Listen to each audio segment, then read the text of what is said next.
बटिया जोहत हलिया जी हमर गुरु नाही आइला। हमारे विजय भैया के बहन जी कह रही हैं कि बाबा हम आसन लगा देले अब तो सारा पूजा हम तैयारी कैले हैं अब तो कहाँ विलम्ब गइल। विजय भैया के बहन जी कह रहे हैं और विजय भैया के बहनोई जी तो जरा ताली बजा के बाबा को बुलाना है कि आसन लगा के बटिया जोहत हलिया जी हमर भोला नहीं आएला।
हाँ हाँ ताली बजाते रहे।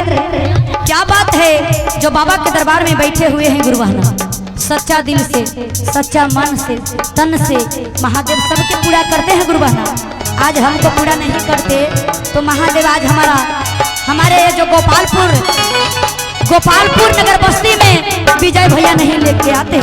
विजय भैया पे आते हैं हम पे किए हैं सभी गुरु भाई गुरु बहना पर करेंगे। ताली बजा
रहने के महादेव कहाँ भुला गए भोगा वाला गाके रहिया रहने हमर भोला नहीं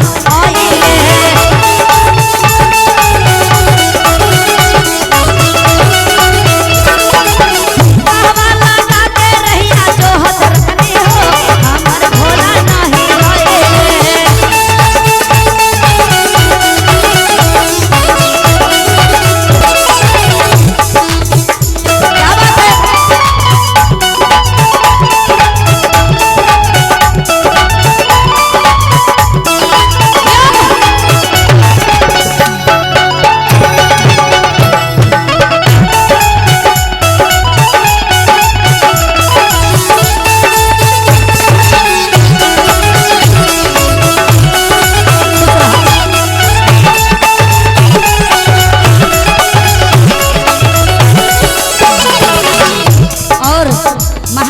चरण में बेटा तोहनी दुल्हा ना मांग रही। अच्छा के बहन भी तू झूमे।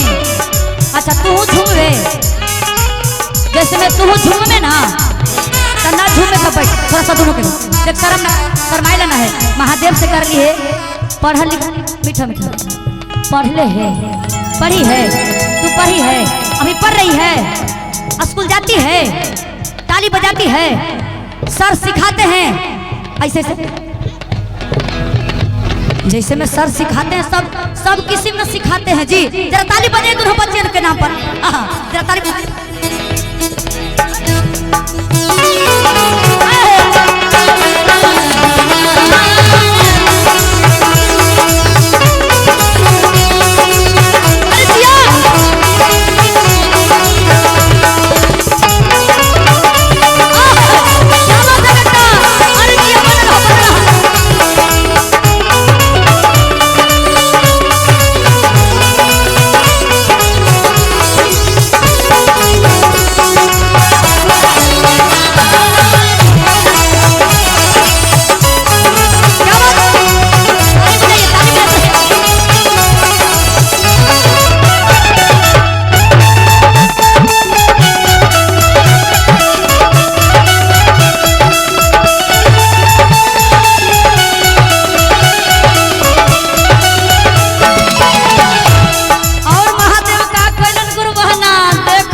छोड़ दिलन है त कैसे हाथावा में बांध के कंगनवा जी गुरु पागल कैला मनवा।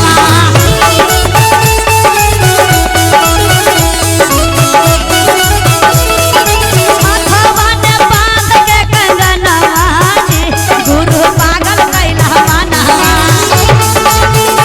अरे न जाना नहीं है पागल कैला मनवा गुरुजी पागल कैला मनवा। पागल कैला मनवा गुरुजी पागल कैला मनवा।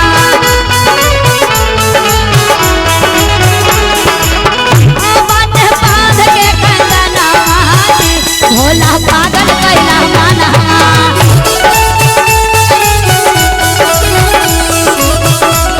क्या बात है वाह बेटा अरे जिया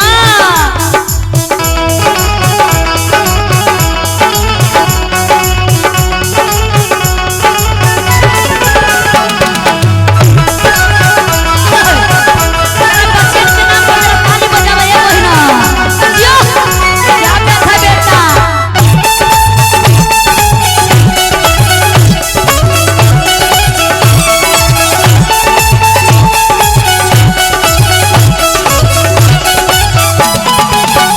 ए बेटी तो नी दोनों के नाम को जो बताओ।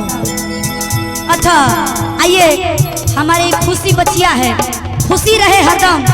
अच्छा अच्छा भैया के बबुआ हमार बड़का है पहचाना हिला खूब मन से तो हमारे हाँ हाँ अच्छा अंकित अंकित कुमार की तरफ से और हमारे चांदनी के तरफ से और खुशी के तरफ से दोनों के तरफ से 101 रुपया के आशीर्वाद ले सुन बउआ। अरे न दीदी हो तो भाइयों ना रख रख भैरो भेज रख साथ रख ना करिया भाई ना।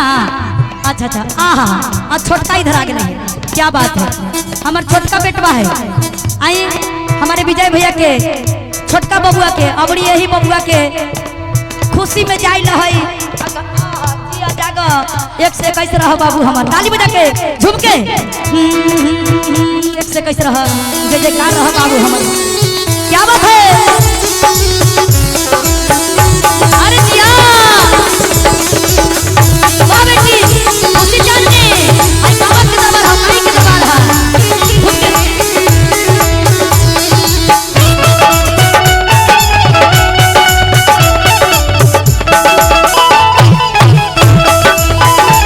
ताली बजा। अरे जिया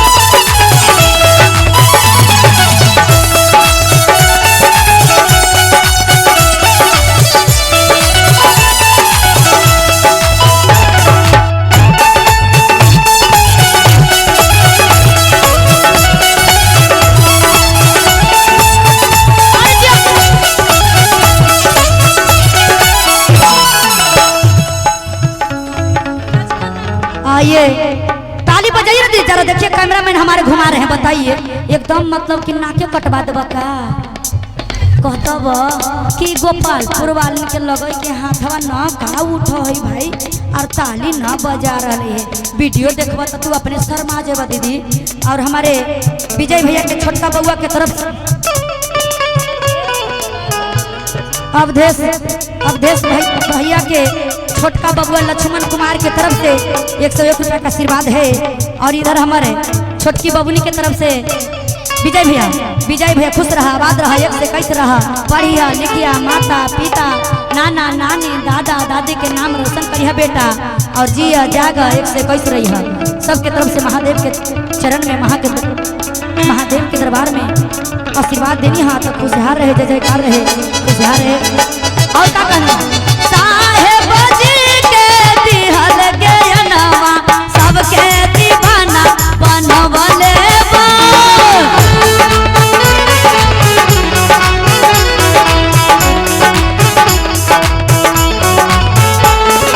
साहेब जी के दिहल ज्ञानवा सबके दीवाना बनवले बा।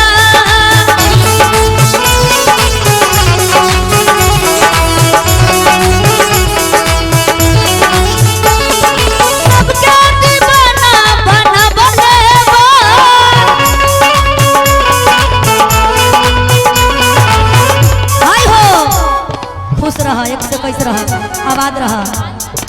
अंजू दीदी के दीदी और तू कैला है, खुश रहा, आबाद रहा, एक से कैसे रहा। तू कौन हो?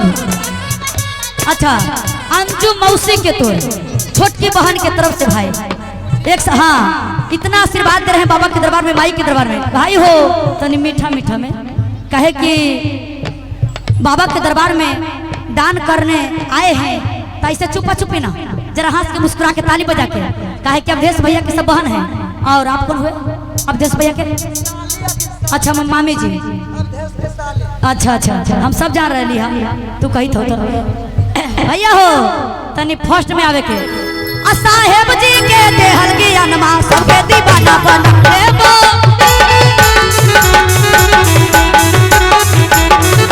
साहेब जी के देहल ज्ञानमा सबके दीवाना बनले बा।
देखो भाई हो काहे चंदन भाई तनी इधरो ध्यान देवे के कि फास्ट में कहीं तनी फास्ट उठा ले ली जरी स्लो कली तो लो कर दे। और देखिए ये दोनों के का ऐसे कहते हमरो दीवाना बनबले